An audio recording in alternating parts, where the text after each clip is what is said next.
Hey everybody, this is Here for the Experience, and I'm your host, Michael Dreiling. I want to introduce my guest today, Tony Farnan. He has a great story to tell. He's made a huge impact on lots of lives, and especially mine. And I brought him in here, and I want you guys to hear what he has to say on some different things that we're going to talk about. Specifically, we're going to talk about finding your grit. So, welcome, Tony. Good to have you here. Good to be here. Yeah. So last week I kicked off this series, Finding Your Grit. I gave the audience a little bit of a background on what that was for me and how I see it. But I also kind of introduced you a little bit because you were instrumental in directing me towards that. And I just kind of tried to talk about the impact that was in my life at that time and how it's been a huge, huge value in my life ever since. And so I wanted to bring you in here and let people know, how that happened a little bit and I guess your story as far as, how you found that, how you discovered that, and what it's been like for you. So I'll just let you kind of talk about that. Okay. I guess the first time I ever experienced that, I was being bullied, teased at school, and there was a guy I was overweight at the time, and was being teased about my weight and had nicknames or whatever. And one particular day, I don't know why, but it was just enough, and this kid was in a brand new pair of white overalls, and I snatched him up and threw him in the mud. And it felt good. Yeah. Not so much that I threw somebody in the mud, as much as it was that I have some control in my life. Sure. If I don't want to listen to that, I don't have to. Now, granted, violence in school is frowned upon, but for that particular time, it was pretty instrumental for me because, number one, that kid never made fun of me again. Yeah. So it solved the problem then. It solved that problem, but it also presented a solution for other potential problems for me. Right. that I could stop it before it got to that point. Right. By just saying, I don't want to talk about it or walk away or whatever. But then I guess finding my grit, so to speak, has evolved over time. It's changed.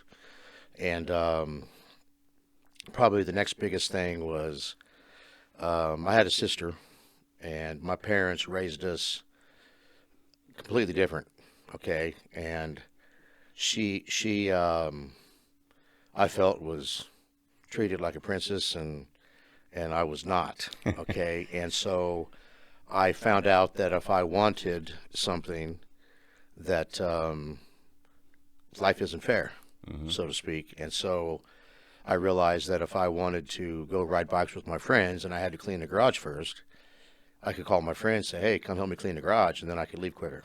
Yeah. So I started looking for solutions to solve problems outside of myself. Now,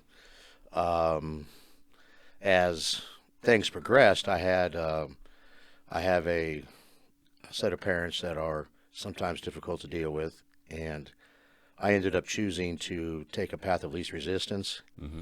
And part of the problem, excuse me, was I went to a Catholic school, and by about third, fourth grade, I didn't like it there, and I didn't want to go anymore. I wanted because all my friends were at the other schools, because I did sports and stuff, and but they made me stay all the way through 8th grade, and there wasn't anything beyond that, thank goodness, or I probably would have had to go to that. My sister, on the other hand, by about 5th grade, she wanted to go to another school, so let her go. Mm. And that created a level of anger in me that I'd never experienced before. Mm. Okay, and so I respected my parents' authority at that point, and so I didn't really have a solution for my problem other than what ended up being angry made me feel less powerless. Okay, but on the same token, anger is kind of like a drug for me anyway, and the more I was angry, the more I wanted to be angry, and so I would sometimes create situations to fuel my anger. And Interesting. so I was, I guess, in finding my grit in that respect was I was looking for a way to cope with the reality I didn't like, and ultimately, which led to drug abuse. Mm. And but over the course of time, my father and his friends were all very honorable, upstanding, displayed integrity on a regular basis. I mean, they were good men, and but I had already taken the path of least resistance, and so my my grit wavered some because I felt that I couldn't fill those shoes, and I guess taking the path of least resistance led me to making more and more poor choices. There were moments, however, that when I was in,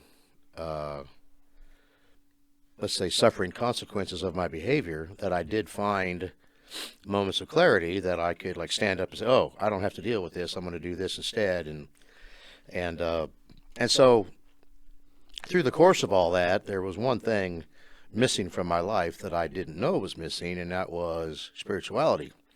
Because I didn't have like anyone to answer to. Mm-hmm. So I was like I answered to myself, which wasn't working out very well. Okay, and then I was created with an opportunity, or was presented with an opportunity to where I learned how to spend more time working on my spirituality, which involved a lot of meditation and self-reflection, and which immediately got me back to the grit that I needed. Yeah. Okay, and so I had dug myself a pretty deep hole, and so I wasn't trying to get out of it quickly. I wanted to get out of it correctly. Interesting. Okay, and so that led me to bottom line. That led me to the helping other people, because that I wasn't exactly sure what I wanted to be when I grew up. Yeah. And I was told once that if you don't grow up by the time you're 50, you don't have to. So score on that, right? Yeah. But I found out that helping other people helped me, and my spirituality allowed me to see paths past the people's personalities and character flaws, and tried to help the person behind all that. Sure. And some of them were people, people that I had not gotten along with very well in the past. And but through the course of that time, I realized that the more I helped people, the more it helped myself. So There was a connection there, huh? yeah. And so, and I it was a direct result of cause and effect. Mm-hmm. And so I'm a pretty analytical, logical type thinker, and so I saw that. That there's a ratio between those two, that the less I help, the less I help me. So that was probably the epiphany of all of that, was when I learned finding my grit was, it came from helping people. Interesting. Because helping other people, people tended to be grateful and appreciate what I did, and sometimes felt inspired by what I did, which presented an opportunity for me that I needed to be a better person for them in the future, which meant I had to start changing myself for the better along the way. And so I pursued things that I thought would help me help people. And but don't get me wrong, I'm no angel, okay? Yeah. But I have found some things in life that I feel like have allowed me to do that. One of which is, I'm a recovering drug addict now. I've been clean for 23 years, and I still help people with that. I still go to maintain my own, but I've been able to help people with that over the years, which helps me in return. Martial arts is another way. Right. Doing volunteer work for the community.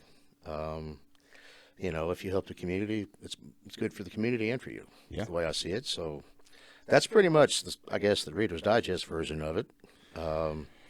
Well, that's a little bit of a surprise as to how I thought you were going to bring that out. But even before you kind of found spirituality, like you said, I think there was moments where you came into contact with that, I guess, that essence or substance that allowed you to either take on things or get your way through a situation that was difficult for you. Mm-hmm. And so your perspective is definitely interesting, but even before you found spirituality, what do you think was going on there? Like, I know you powerlifted for a while before you really got into or found your spirituality or spiritual perspectives. What was it even in that endeavor that allowed you to, I guess, push beyond, people that you're competing against? Or Probably when I was young, on the playground at school, when we'd be playing kickball or whatever, Red Rover, whatever, yeah, you know, people would fake injuries yeah, for attention, or like, oh, I got to stop, it hurts or whatever, and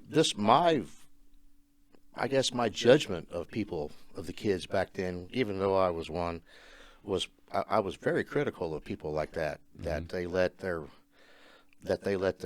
even though they weren't hurt, it's like their mind convinced them they were. sure, And so, I kind of wanted to do things on a physical level, like powerlifting and such. I wanted to make sure my body failed before my mind did. yes, Okay. And so consequently, am covered with injuries over the years between the martial arts and powerlifting and all the stuff the jobs I've had and stuff. I wanted to make sure my body failed before my mind did. right, And so that way I felt like even though my body was failing, I was keeping my mind strong. yeah, Okay. And there were people that were not okay with that, and which allowed me to exceed what they were doing, yeah. because they would stop before the injury. They would quit sooner. Yes, and I would not, because I could still go beyond and not be injured, which would put me on another step level on the platform at the end. Yeah, And so when I realized that my body is weaker than my mind, I felt a lot more powerful. yeah, Because that way, when my body's on the verge of being injured, I know it now. Okay, I know where to stop now. And my brain tells me I'm 25. My body tells me I'm 85. yeah, Okay, but it is a good feeling to know that it was a muscle that failed, not yeah. my will. Right. That's what I wanted to kind of touch Yeah. on, because I think that's coming out more and more these days with social media. You have some high profile people. I don't know if you've heard of David Goggins, but a former Navy SEAL, kind of pushes the same mentality. And there's others like that too, but he's just one of the more prominent ones. But back in when you and I had met, I hadn't really ever tested myself in ways that I did after meeting you, and social media didn't really exist back then. So there might have been other people on those same kind of journeys, living with the same type of mentality, but you didn't hear about it because there was no spotlight on it like there is now. Mm-hmm. But even with the spotlight, it's still an uncommon, I think, in comparison, a very uncommon trait. People, I still think, they give up way too early with whatever goals they put in front of themselves to pursue. And so I think it's inspiring when people can hear,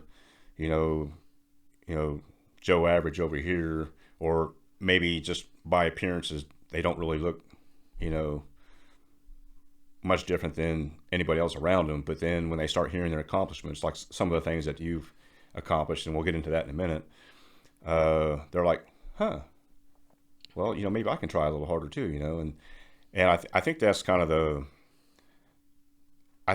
point of this series, is that not only do I want to talk about grit and maybe kind of define it in a few different ways, but I want to resonate with people so that they can, see that they can push themselves a little bit more. I think people are capable of a lot more than they might even think they are. I know that I was when we first started working out together. I it's interesting, take a stroll down memory lane on some of those memories, but I kind of thought I had my little training career kind of or journey kind of, I don't know. I thought I had it going pretty good, but there was that one area that just really got me, and I couldn't seem to really make any progress, and no matter what I tried, I looked around and people were outdoing me in that lift, and that just drove me. I was like, I couldn't be okay with that, because here I was putting in all this work, but the work wasn't manifesting the result that I thought I was deserving of. So that led me to approaching you and asking you for some help. I'm sure you remember that. I do. We didn't know each other. We didn't really run in the same circles, but our circles kind of bumped a little bit. But that took me down an interesting path, and I think we had fun. Looking back on it, it was kind of a fun time. Yes, sir. But it was eye-opening for me as well, because, like you mentioned earlier, this I guess awareness of that something inside. When you get in touch with that, it does make you feel a little bit more in control of yourself. It does make you feel a little bit more powerful. Because like you were saying, our bodies have a limit. There's a ceiling, and our mind has a ceiling, but we don't even know where that's at most of the time, because we never even get close to it. Right. But anyway, back to the memories. Just to kind of remind everybody, last week's episode, I think I talked a little bit about, it was deadlifting. I really wanted to make a lot of improvement in that. It was my worst lift, but I felt like I was putting the work in, but I just couldn't bring it together. And I guess I just wanted to for you to talk about your perspective on that. Looking back on it, I'm sure I look really, really green. Probably laughed at, like, this guy here, but maybe you can share some of your thoughts about that. I do have something I want to talk about, and that's the when it was lifting day. We're having to talk about the fat mouthing part, because that was pretty cool. But anyway, I'll let you just kind of share some of your thoughts on what that was like for you, training. Because I don't know if you'd done any coaching or training up to that point in any powerlifting. I know you competed, but I don't know if you had any personal experience with, bringing people along and helping them out. But I know for me, that was a crazy ride, because it was just like a light went off, but then the light kept going off, for months and months and months, because kept, breaking through, different barriers. But anyway, I'll let you kind of talk about that a little bit. Okay. Well, first thing I remember, I guess, is you were doing reps, but you weren't touching the weight to the floor. Yeah. You were keeping the load on your back, doing volume work. Okay. Mm-hmm. But you were completely missing the explosive power off the bottom. Yeah. And I remember I asked you, why aren't you going all the way down? And you looked at me, like, I know what I'm doing. I was like, okay, just checking, but it's probably one of the big ones was you just ended with a massive set. I think you were repping 405 or like 15 or something, whatever, and you set it down and you were done. Pushed the bar away. I shoved it right back at you. Yeah. And told you, do you want to be a champion or not? Yeah. You looked at me like I was a lunatic, but you picked it up and kept lifting. Yeah. And a mutual friend of ours was doing that, and he ended up running to the side and throwing up. Yeah. We threw some sand on it and told him to keep lifting, It was the body's failing, but it's not done. The mind is what's probably the problem now, and we were working on that. Yeah. And when we were doing good mornings exercises, well, people can squat. Yeah. And people are walking by looking at, like, all of us are lunatics, but it's like, but if you want to be above normal, you got to do above normal stuff. Yeah. And if you've never pushed your body that far, you don't know that it can't do it. Yes, that's right. Okay. And if you remove the restraints of your mind and let you take your body to the edge, with the mind out of the way, your body can do quite a bit, actually. Yeah. And so, I hadn't really done a lot of coaching. I did. I mean, I trained at a small gym for most of my powerlifting career. Worked with a couple guys, whatever, and it was just a small gym, and it was not a powerlifting gym. It was like a fitness center. Yeah. So when we're in there, and do it, the deadlifts, rocking the house, the whole place is looking at us like we, should be working out in a junkyard or something, and so it is. Some people have the ability to work out by themselves and drive themselves. Okay. Some people absolutely cannot do that. Okay, for whatever the reason. Okay, personally, I think it's a mind thing because for me, the main ingredient for grit is discipline. Yeah. Okay, and for years I had a thing up above my basement where I go down to work out. It says, suffer the pain of discipline or suffer the pain of regret. Yeah. And so it's like, but the sad part about that is you don't know what you're missing out on.